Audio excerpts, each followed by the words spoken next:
So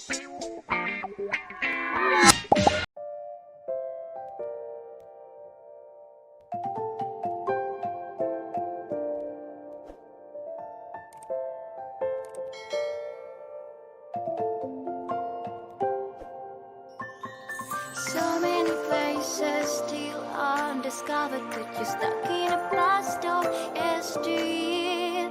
Forget all the problems just for the moment. That is the kind of story you should see.